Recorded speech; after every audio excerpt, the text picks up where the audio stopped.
Good morning and welcome to my hobby bench.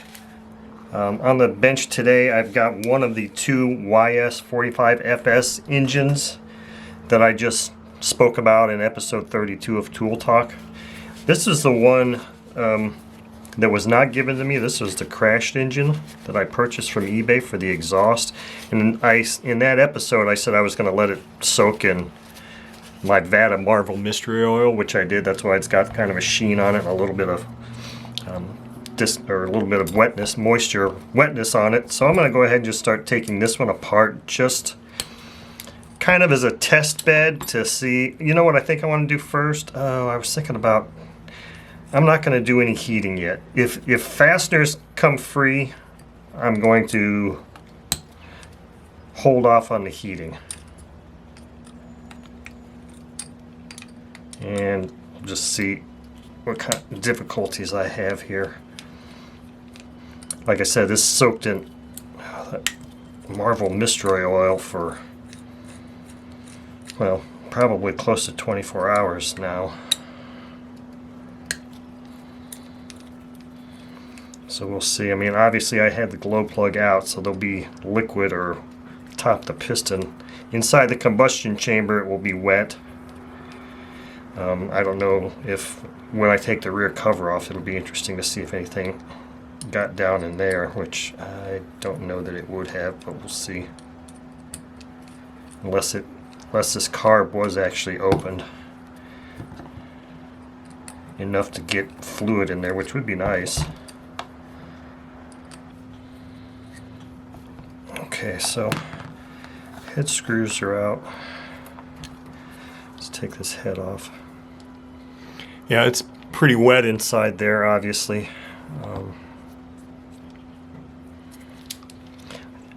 That was the reason I wanted to heat this up, because it's not turning over at this point, but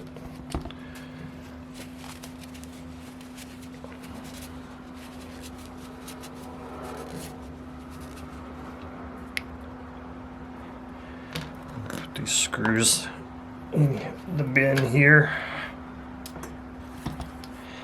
I'm probably going to have to put a prop on here and to heat this up so I can turn it over. But first I think I want to go ahead and take this rear cover off and see. Wow, that was loose. Well, none of these, wow. So none of those rear cover screws were tight at all, and I didn't touch them.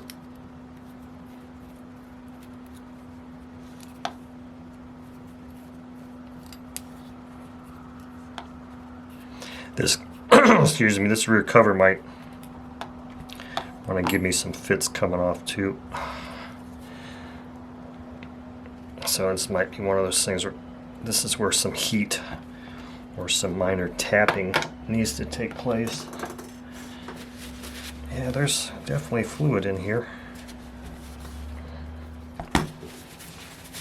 So let me put a prop on here. I guess this one might work. Yeah.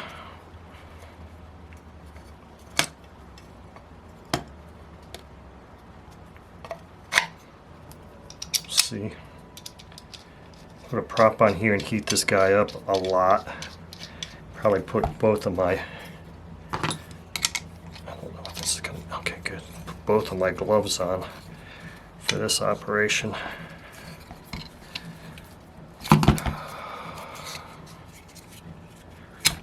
That's not really the right size for that. Okay. Alright, let's grab my other glove. Wow, this is really making a mess in here.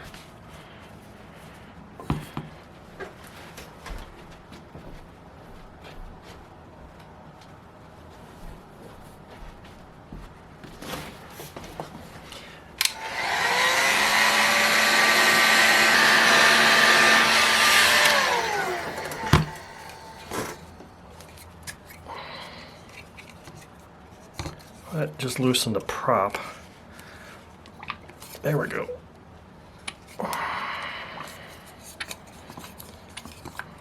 Alright, so this is freed up. I couldn't remember. I'm looking to see now. So these are ABC engines. So if I were to do a part swap between this one and the other one, I would need to make sure that the sleeve goes with it. And how difficult removing a sleeve is on this engine is an unknown at this point.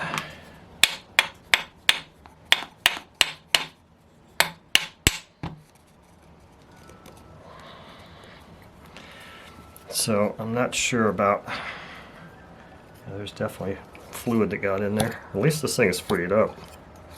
Let's see if I was successful in getting the carb freed up at all. No, it's not.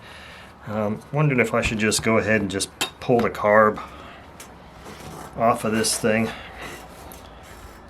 It's still pretty darn warm.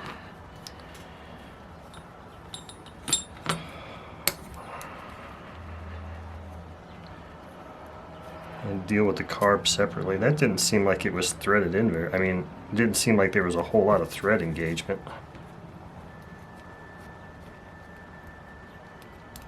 How many times did I unscrew that? So the carb just came right off here. So this one is going to need to be disassembled. And dealt with there. So take those long screws off. There's that gasket. I've got new gaskets on order. Let me see if this regulator wants to just come off gently.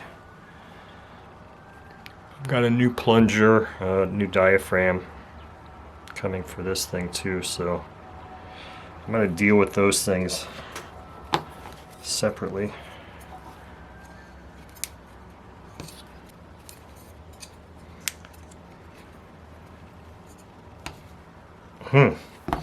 Well, I think what I can do is just try to heat that thing up a lot more and lay it on top of this glove and see if I can just loosen it up some.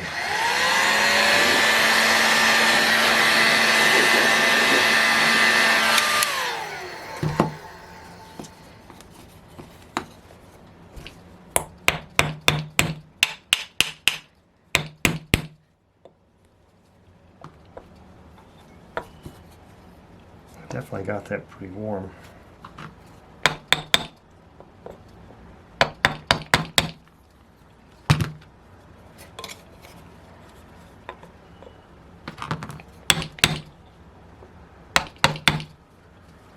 Thought I saw it move a little bit, maybe not.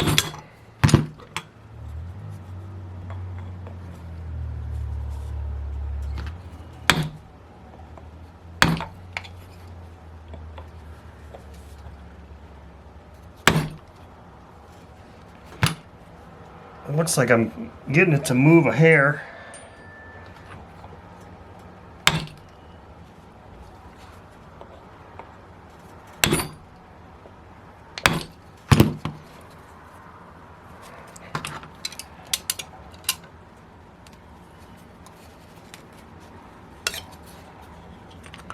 Okay, there we go. That was the ticket.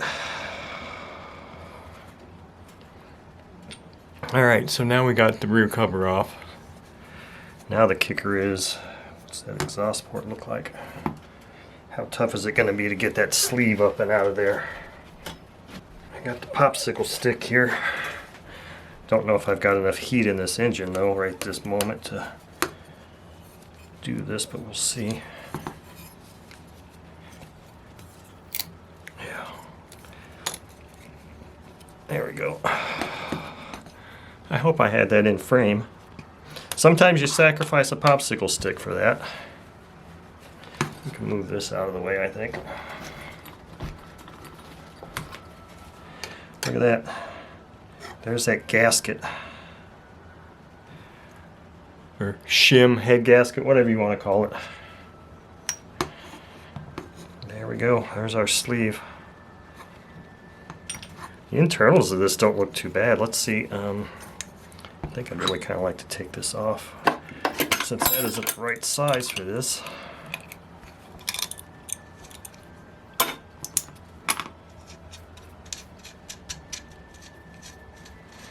The next challenge will be getting this drive hub off of here. That engine's still rather warm.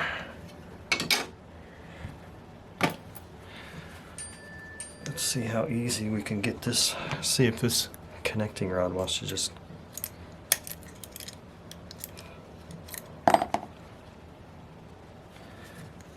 First, let's see if we can pull it all the way up and see how much space we've got to work with.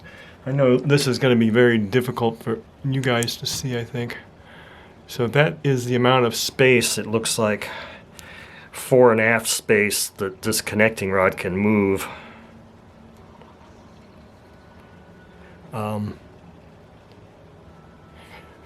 To come off the crank pin. I don't know if that... You can't remove a wrist pin from this, so it has to come off that crank pin. I may just have to put a little bit more oil in here and heat that thing up and see if I can get enough fore and aft movement.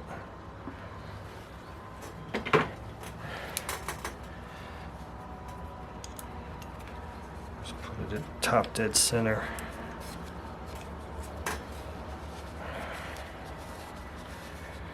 Way down here like that.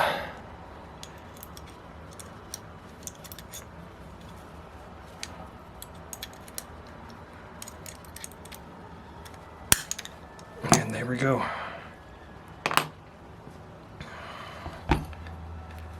Piston. Retained by circlips, and the tang of the clips appears to be in a horizontal direction. Not, or at least this one, that's the only one. This one's got a smaller size hole, which is ideal so that the piston pin only comes out this way. The only thing I didn't notice was which way did that come off there. Usually one side is chamfered. I didn't happen to see which way that came off. It's going to be important to make sure I put that thing back together right, unless I'm just using this as a parts engine. Let's see, what would it be? The shiny side facing out like this? I don't think so. Or would it be the caramelized side facing out? With the extraction, I just, it popped right out. Maybe I can see on the video how that came out. I don't know. Anyway, it's out. Gummy. That'll go in the ultrasonic and get freed up. So here I can take these exhaust screws out. I don't know why they're still in there.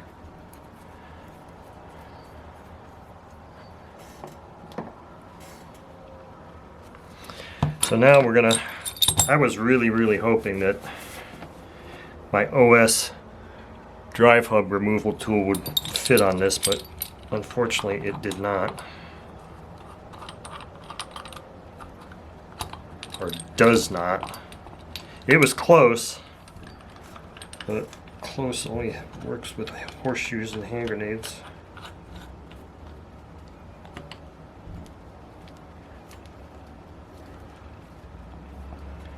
Alright, that's why I had this wrench out.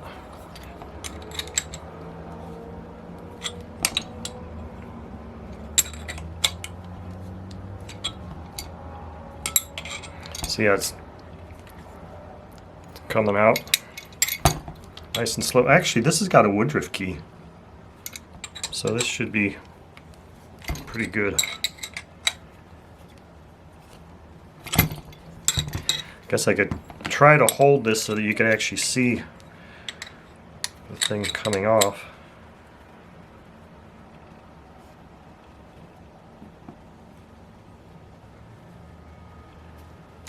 And there you have it.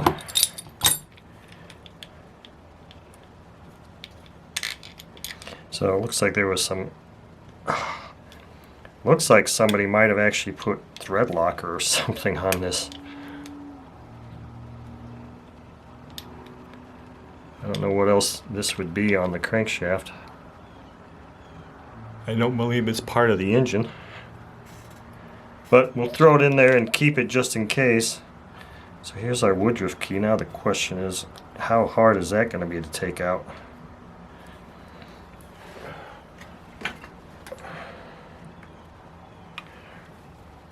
those things can be a little finicky. Probably fairly easy to replace, but I don't really want to do that. I'm just going to use a little light tapping here on one end and see if that makes it want to kick up or not. This is a rectangular one, so me tapping into it is probably not really beneficial like that. It's only embedding it further in there. But unfortunately, I can't. Yeah, maybe that was not the right thing to do at all. Since it's not a rounded one. It's a flat rectangle, so all I really just accomplished was pushing it further in, which is definitely not what I wanted to do. Because now it's like, how in the hell do I get that thing out of there?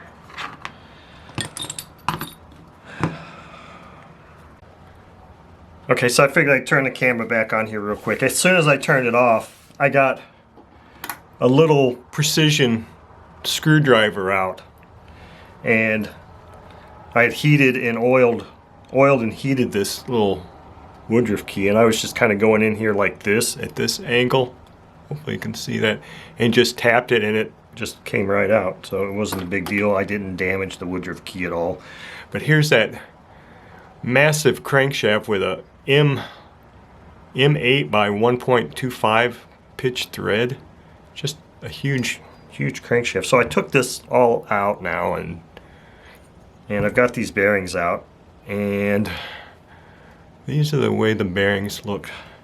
Now I haven't measured these yet, but according to the review article by Clarence Lee, these should be Boca bearing kit number ENK-001, which would mean this is an R6 ZZ, and this is a MR6902 bearing. It's like 15 by 28 millimeter. So let's see, it would be 28. Let's see. Let me just grab my calipers here real quick.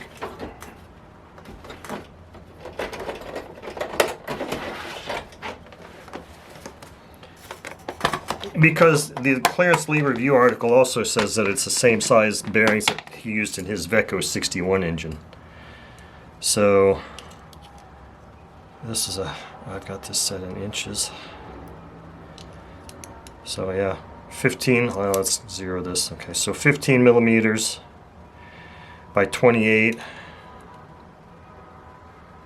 by probably 8 or something like that, 7. So that's a 6902 bearing, and R6s are fractional. So this should probably be like 0.36838. What is that? Is that an R6? 0.875. I like it. That. So yeah, this is an R6. So these are really standard bearings. In fact, the bearings I've got bearings, those particular bearings on hand in they're Boca, but they're like not the high performance. I've got a set that it's a high performance set with rubber seals, which I might put in the one I'm going to actually rebuild. This one, I don't think I'm going to do anything with this engine other than have it as a parts engine, so it may not ever get put back together really. Just because I don't know that, I don't know, I mean, I'm sure it would run. I've only got one exhaust that would run, but it's got this really gnarly head. So this gnarly head is really kind of the reason why, well, plus the fact that I only bought one set of gaskets for one engine also, which is the reason why this is a parts engine now. So if anybody has a YS-45FS engine that they need parts for, just let me know. I also, this was sitting here because it was hotter than crap. I got the butterfly to open on this. So I got the carb opened up here. This is the interesting thing here, is that this has got some kind of a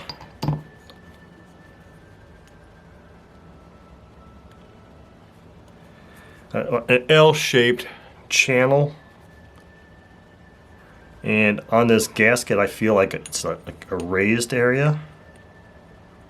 So I'm wondering, I mean obviously it's an air or a fuel passage channel, but I'm wondering when the gaskets, does the gasket have that raised area?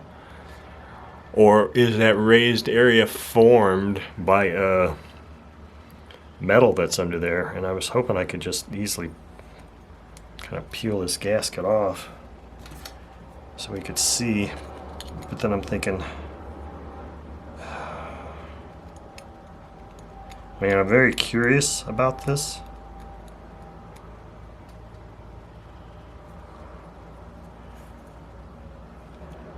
But this is also going to help me to understand the viability of replacing gaskets on the other engine that I want to get running. I mean, is this really something you want to take off? Can it go bad? It feels like it's a really stout gasket. It almost feels like one that may not necessarily need to be replaced. I mean, heck, as durable as this thing feels, I'm not sure that... I mean, I know it's always a good idea anytime you're servicing a YS engine to replace gaskets, but this one is really, it's really on there.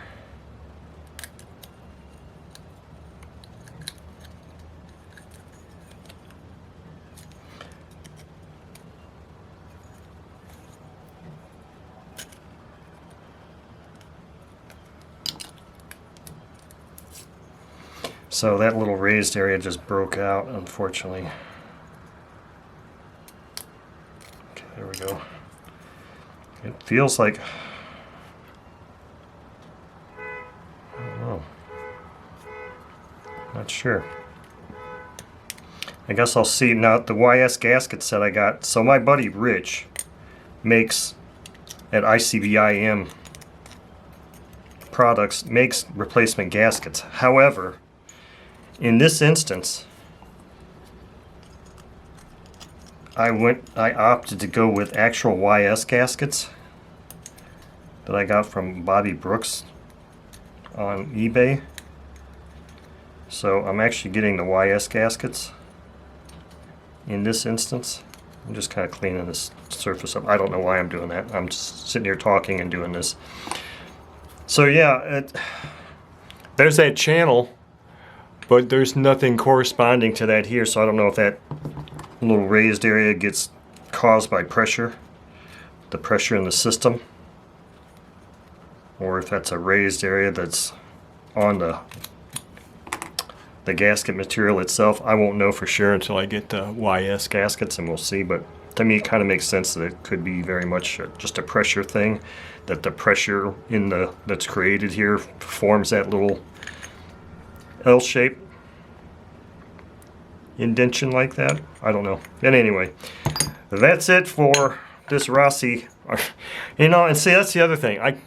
Every time I look at this engine, I always automatically think Rossi instead of YS. And the reason is because it's got this sand cast casing on it, and it's really stout and robust, just like Rossi engine. So I always, every time in the last 24 hours I've been thinking about this engine, I keep saying in my head, Rossi, Rossi, Rossi, but obviously it's not. But anyway, so that concludes the disassembly portion of this Rossi YS-45FS engine.